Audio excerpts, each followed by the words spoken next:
Our next presenter this evening, Karen Guth, and her title of her presentation, Corner Store. Karen.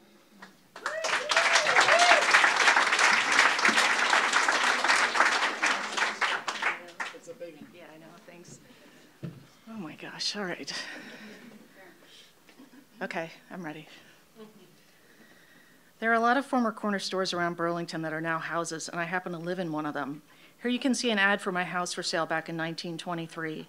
A 10-room house, grocery store, stock, and scales, all for $6,800. Here also is a picture of some of the original family of the house sitting on the store stoop.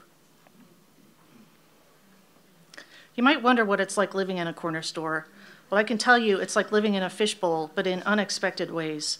My kitchen occupies the former store space, and here you can see the view.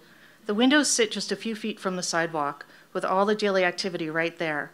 So the activity outside the windows is a constant part of our daily life inside the kitchen. I'm a photographer, and I really wanted to capture the feeling of living in the store and the contrast of the outside and inside worlds divided by just a clear window pane. I tried a few different methods and ultimately ended up setting my camera on a timer, and I'd set it to shoot different intervals depending on the day and the weather.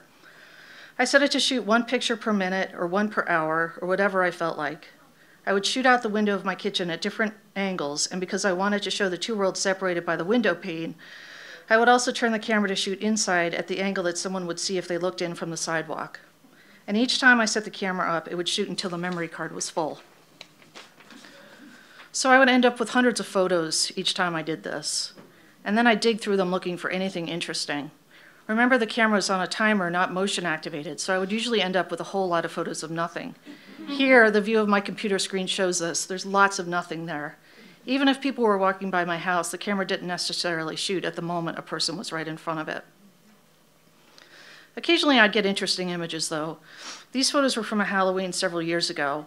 I liked how the images captured that night in a ghostly way, showing the outline of the kids' costumes. There's one dressed as Batman. There was maybe a person dancing, and I think there's a dad dressed up as Freddy Krueger. All of this was just a few feet outside of my kitchen. I'd get more abstract or interesting photos that weren't necessarily illustrating my project, but they were nice images nonetheless. Here the image resulted from reflections inside because my kitchen lights were on, plus the activity outside, so not only does it show a car going by, but it also shows the reflection of my actual camera in the window, along with the house across the street. There were times I'd been looking through hundreds of images, and really all I had was hundreds of photos of nothing. But when you looked at them all together, it was something. This was one rainy night where the camera shot maybe once an hour. I liked the reflections on the rain-covered street, the cars moving through, and the houses, all repeated, and as a composite, it was an image that I liked. But back to the project at hand, documenting what it's like to live in that former corner store. The foot traffic a few feet from my kitchen was frequent, though it varied by season and by event. I would look at images I got and notice patterns and group them as such, but the main pattern I noticed was that mostly no one looked in my windows. They just passed by a few feet from us and went on their way. Here was a guy who passed by my house a lot, so we ended up in many photos. These photos in particular bring up the oddness of how I would see the same people frequently, but there was no interaction with them. You felt like you knew them because you saw them every day, yet you didn't know them at all. You'd wondered, who were they, where were they going, but you never found out. Really, there was never interaction through the window, but if people had looked, they would have seen us living our daily lives there in that corner store. I mentioned I was also documenting at the same time what was going on inside my kitchen. Here are some of the images from when I would have the camera turned inside, again taking photos at random time intervals until the memory card was full. If these people had just looked up from their phones, they might have seen us having snacks or just hanging out, but really, I almost never encountered anyone looking inside. That was the most unexpected part of this project to me. In reality, comparing living in this corner store to what it must be like living in a fishbowl needs clarification. Here, no one is tapping on the glass, peering in at us. I only twice captured photos of people looking in, or at least looking at the camera, which, by the way, was an absolutely plain view. I never hid it. And so here, if they were looking into the windows, we were there having dinner, or my daughter was having a dance lesson. We were living our lives in full view, except I did have window blinds that I closed sometimes.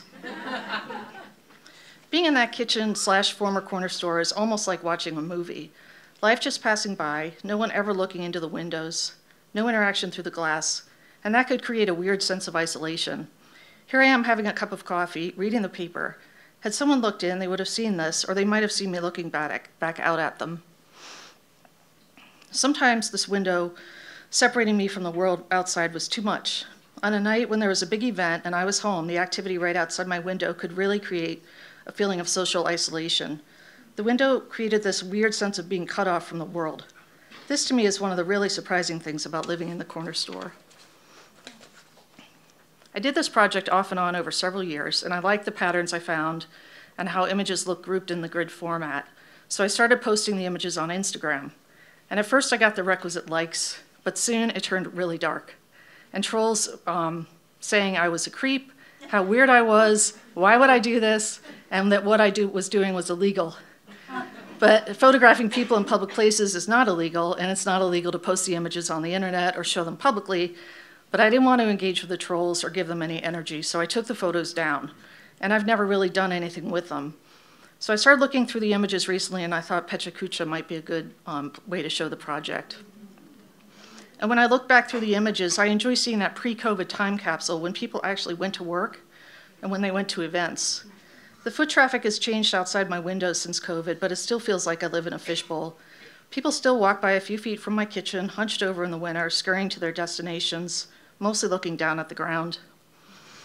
And then in the spring and summer, people obviously enjoy themselves more, taking slower walks and enjoying the weather. I always like the image of this woman who stopped to take a photo right in front of my window, and my camera randomly photographing her at that very moment.